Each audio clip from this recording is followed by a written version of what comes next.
എല്ലാവർക്കും ഈശ്വരാനുഗ്രഹം കിട്ടട്ടെ എന്ന് പ്രാർത്ഥിച്ചുകൊണ്ട് എല്ലാവരെയും ഞാൻ ഈ വീഡിയോയിലേക്ക് സ്വാഗതം ചെയ്യുന്നു. ഞാൻ ഇന്ന് പറയുന്ന വിഷയം 1202 മലയാള പുതുവർഷ സമ്പൂർണ്ണ രാശിക്കൂറുഫലമാണ് ഞാൻ പറയുന്നത്. മലയാള പുതുവർഷത്തിലെ സമ്പൂർണ്ണ രാശിക്കൂറുഫലം, അത് മേടക്കൂറിന്റെ ഫലമാണ് ഞാൻ പറയുന്നത്. മലയാള പുതുവർഷത്തിലെ മേടക്കൂറിൽ വരുന്ന നക്ഷത്രങ്ങൾ ഏതൊക്കെയാണ്? അശ്വതി, ഭരണി, കാർത്തിക, കാലി. ഇത് മേടക്കൂറിൽ വരുന്ന നക്ഷത്രങ്ങളാണ്. ഈ വർഷത്തിൽ പ്രധാനപ്പെട്ട ഗ്രഹങ്ങൾ നിൽക്കുന്ന ഭാവങ്ങൾ ഏതൊക്കെയാണെന്ന് നോക്കാം. വേഴം 4ഉം 5ഉം ഭാവങ്ങളിലും, ശനി 12ഉം 1ഉം ഭാവങ്ങളിലും, രാഹു 11ലും 10ലും സഞ്ചരിക്കുന്ന കാലമാകയാൽ അനുകൂലമായ ഒരു സമയമാണ് ഇവരെ സംബന്ധിച്ച്. എന്നാൽ ചില സമയങ്ങളിൽ ഇവർക്ക് ബുദ്ധിമുട്ടുകൾ ഉണ്ടാവുന്ന മാസങ്ങളും ഫലത്തിൽ വരുന്നതാണ്. കാരണം മൊത്തത്തിൽ നോക്കുമ്പോൾ ഇവർക്ക് അനുകൂലമായ ഒരു സമയമാണ് ഈ പുതുവർഷത്തിൽ ഉണ്ടാകാൻ പോകുന്നത്. അപ്പൊ ഇവരെ സംബന്ധിച്ച് ആദ്യം ചുരുക്കി പറയാം, എന്നിട്ട് മറ്റു കാര്യത്തിലേക്ക് കടക്കാം. ഇവരെ സംബന്ധിച്ച് അനുകൂലവും അല്പം പ്രതികൂലവുമായിട്ടുള്ള കാര്യങ്ങൾ എന്താണെന്ന് നോക്കാം. നല്ല സാമൂഹ്യമായ ചുറ്റുപാട് ഇവർക്ക് ഈ വർഷം ഉണ്ടാവും. നല്ല സാമൂഹ്യമായ ചുറ്റുപാട്, കുടുംബത്തിൽ സംതൃപ്തി ഉണ്ടാകുന്ന ഒരു സമയമാണ്. ഷെയർ മാർക്കറ്റുകളിലൊക്കെ ഇവർക്ക് വിജയം കൈവരിക്കാൻ കഴിയുന്നതാണ്. പ്രവർത്തന വിജയം ഉണ്ടാവും. ഇവര് ചെയ്യുന്ന പ്രവർത്തനങ്ങളിൽ പ്രവർത്തന വിജയം കൈവരിക്കുന്ന ഒരു സമയമാണ്. വിനോദങ്ങളിലൊക്കെ ഇവർക്ക് ചെന്ന് ഏർപ്പെടാൻ സാധിക്കുന്നതാണ്. വിനോദ കാര്യങ്ങളിലൊക്കെ ഏർപ്പെടും. സന്താന ഗുണമുണ്ടാകും. സന്താനങ്ങളെ കൊണ്ട് ഗുണമുണ്ടാകുന്ന ഒരു വർഷമാണ്. മാനസികമായ ചില സമ്മർദ്ദങ്ങൾ ഇവർക്ക് ഉണ്ടാകാം. മാനസികമായിട്ട് ചില സമ്മർദ്ദങ്ങൾ ഉണ്ടാകാം. ചെലവ് വർദ്ധിക്കാൻ സാധ്യതയുണ്ട്. ഇവർക്ക് വരവിൽ കൂടുതൽ ചെലവ് ഉണ്ടാകാനും സാധ്യതയുണ്ട്. ഭാഗ്യം എന്നിവ ചെലവ് വർധന, ഭാഗ്യം എന്നിവ സാമാന്യമായി ഇവർക്ക് ഉണ്ടാവുന്ന കാര്യമാണ്. അതിലെ ഓരോ മാസത്തിലും ഇവർക്ക് എന്താണ് ഉണ്ടാകാൻ പോകുന്നതെന്ന് ഞാൻ വിശദമായിട്ട് പറയാം. ഇതിപ്പോ ഞാൻ പറഞ്ഞത് ഒറ്റ നോട്ടത്തിലുള്ള ഇതാണ് ആദ്യം തന്നെ പറഞ്ഞത്. ഇവരെ സംബന്ധിച്ച് ഗുണവും അല്പം ദോഷവും ഉണ്ടാവുന്ന ഒരു വർഷമായിരിക്കും. അപ്പോൾ ഓരോ മാസത്തിലും ഈ മേടക്കൂറുകാർക്ക് എന്തെല്ലാം അനുഭവങ്ങൾ ഉണ്ടാകും അത് ചുരുക്കി ഞാൻ പറയാം. ചിങ്ങമാസത്തിൽ ഇവർക്ക് ധനവർദ്ധനവ് ഉണ്ടാകുന്ന സമയമാണ്. ജീവിത സൗകര്യങ്ങൾ ഉണ്ടാകും. നല്ല സൗഹൃദങ്ങൾ വഴി കാര്യവിജയങ്ങൾ എന്നിവയും ഇവർക്ക് ഉണ്ടാകാൻ സാധ്യതയുണ്ട് ചിങ്ങമാസത്തിൽ. കന്നിമാസത്തിൽ ഇവരെ സംബന്ധിച്ച് സ്വർണം കിട്ടാൻ സാധ്യതയുണ്ട്. അതായത് ഏതെങ്കിലും ഭാഗത്തു നിന്ന് ഇവർക്ക് സ്വർണം കിട്ടാൻ സാധ്യതയുണ്ട്. ധാതുദ്രവ്യങ്ങളും ഇവയുടെ ലഭ്യത ഇവർക്ക് ഉണ്ടാവുന്നതാണ്. ധാതുദ്രവ്യങ്ങളുടെ ലഭ്യതയും ഉണ്ടാകും. ശത്രു നാശം ഉണ്ടാവുന്ന സമയം. ഇവരെ സംബന്ധിച്ച് ശത്രുക്കൾ ഉണ്ടെങ്കിൽ അത് കന്നിമാസത്തിലെ ശത്രു ദോഷം ഒഴിഞ്ഞു പോകുന്ന ഒരു സമയമായിരിക്കും കന്നിമാസത്തില്. പിന്നെ തുലാമാസത്തിലാണ്.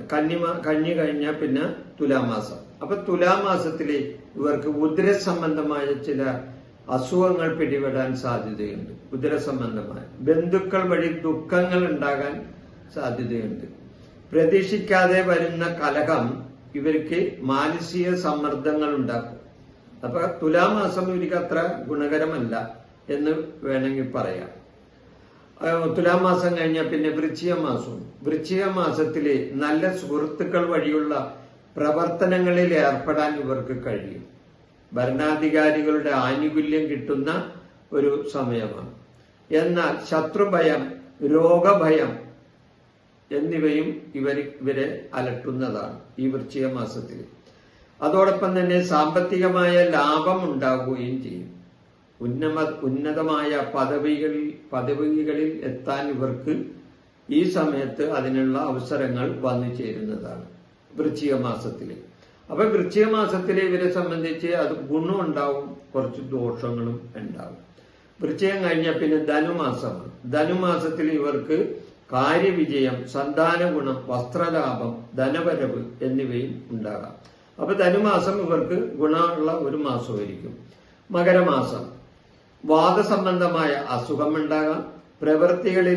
അതോടൊപ്പം തന്നെ പ്രവൃത്തികളിൽ ഇവർക്ക് വിജയങ്ങൾ ഉണ്ടാകാം. വലിയ ആൾക്കാരുമായിട്ടുള്ള സൗഹൃദങ്ങൾ ഉണ്ടാകാം. ഗ്രഹോപകരണങ്ങൾ വീട്ടിൽ കിട്ടാനുള്ള അവസരങ്ങൾ വന്നു ചേരും. കുടുംബത്തിൽ സുഖം കിട്ടുകയും ചെയ്യുന്ന ഒരു മാസമായിരിക്കും മകരമാസം.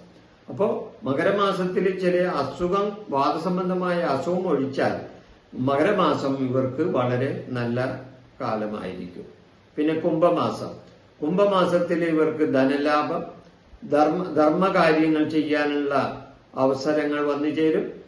ധനലാഭം ഉണ്ടാകും. സ്ത്രീ സുഖമുണ്ടാകും. സ്ത്രീകളിൽ നിന്നും സുഖം കിട്ടും. പിന്നെ വർദ്ധിച്ച യശസ് വരും. വർദ്ധിച്ച യശസ് ഉണ്ടാവും. ശുഭകർമ്മങ്ങൾ വഴിയുള്ള ഫലപ്രാപ്തി ഉണ്ടാവും. നല്ല കർമ്മങ്ങൾ ചെയ്തതിന്റെ ഫലം കിട്ടും. ഐശ്വര്യം എന്നിവ ഇവർക്ക് കുംഭമാസത്തിൽ വന്നു ചേരുന്നതാണ്.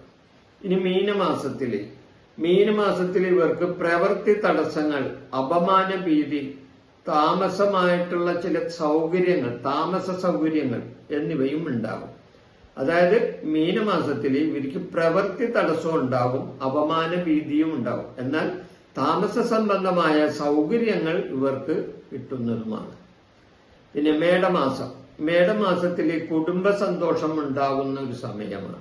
ധനനേട്ടങ്ങൾ ഉണ്ടാകും. എന്നാൽ കൂടുതൽ ദേഷ്യം ഉണ്ടാകുന്ന സമയമാണ്. അപ്പൊ ദേഷ്യം കൂടുതൽ ഉണ്ടാകും. വാക്കുതർക്കങ്ങളും രോഗം എന്നിവയും ഉണ്ടാകുന്ന ഒരു സമയം. ഏത്? മേടമാസത്തിൽ ഇവരെ സംബന്ധിച്ച് അത്ര ഗുണം ഉണ്ടാവും. അതോടൊപ്പം ചില ദോഷങ്ങളും മേടമാസത്തിൽ വന്ന് സംഭവിക്കുന്നതാണ്.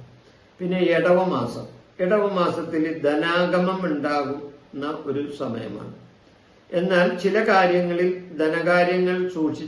ചില സമയങ്ങളിൽ ധനകാര്യങ്ങൾ സൂക്ഷിച്ച് കൈകാര്യം ചെയ്തില്ലെങ്കിൽ ദോഷമുണ്ടാവും. ചിലവ് വർദ്ധിക്കുന്ന ഒരു സമയമാണ്. ഭക്ഷണസുഖം കിട്ടുന്ന സമയമാണ്. സുഖജീവിതം നയിക്കുന്ന ഒരു സമയവുമായിരിക്കും ഇടവമാസത്തിൽ ഇവർക്ക്. അപ്പൊ അല്പം കുറച്ച് ദോഷമുണ്ടെങ്കിലും ഇടവമാസം ഇവർക്ക് വലിയ കുഴപ്പമില്ലാതെ കടന്നു പോകും. പിന്നെ മിഥുനമാസത്തിൽ കുടുംബത്തിൽ സുഖം കിട്ടും, ബന്ധുഗുണമുണ്ടാകും, ആദരവ് കിട്ടും. അതോടൊപ്പം തന്നെ ശരീരത്തിലെ ചില ക്ഷതങ്ങളും പരിക്കുകളും ഉണ്ടാകാനായിട്ട് അവസരങ്ങൾ വരും. അപ്പൊ മിഥുനമാസത്തിലും ഗുണമുണ്ടാവും, ദോഷവും ഉണ്ടാവുന്ന ഒരു സമയമാണ്. പിന്നെ കർക്കിടക മാസത്തിൽ ജോലിയിൽ നല്ല ഫലം കിട്ടുന്ന ഒരു സമയമാണ്. ഇവരെ സംബന്ധിച്ച് ഇവർ ചെയ്യുന്ന ജോലിയിൽ നല്ല ഫലം കിട്ടുന്ന സമയം. ധനപരമായ നേട്ടം ഉണ്ടാവും. ഇവർക്ക് സ്ഥാനലബ്ധി ഉണ്ടാവും. അത് സ്ഥാനമാറ്റങ്ങൾ ഉണ്ടാവും. അതിൽ നല്ല സ്ഥാനങ്ങൾ കിട്ടാൻ സാധ്യതയുണ്ട്. ശത്രുക്കളെ ജയിക്കാൻ കഴിയുന്ന ഒരു സമയമാണ് കർക്കിടക മാസം. ശത്രുജയം ഉണ്ടാകും. രോഗശമനം ഉണ്ടാകും. രോഗികളായി കിടക്കുന്നവർക്ക് രോഗശമനം ഉണ്ടാവും. കാര്യവിജയങ്ങൾ ഉണ്ടാവും. ചിട്ടി ലാഭം ഉണ്ടാവും. അതായത് കുറികളിലൊക്കെ ചേർന്നിട്ടുണ്ടെങ്കിൽ അത് കിട്ടാനായിട്ട് സാധ്യതയുണ്ട്. ഇതാണ് 1202 മലയാള പുതുവർഷം സമ്പൂർണ്ണ രാശിക്കൂർ ഫലം, മേടക്കൂറിന്റെ ഫലം ഇതാണ്. അപ്പൊ എന്റെ ഈ വീഡിയോ കാണുന്നവർ ഇത് കണ്ടിട്ട് ഇതിൻ്റെതായ അഭിപ്രായങ്ങൾ കമന്റ് ചെയ്യണമെന്ന് ഒരു അഭിപ്രായം എനിക്കുണ്ട്.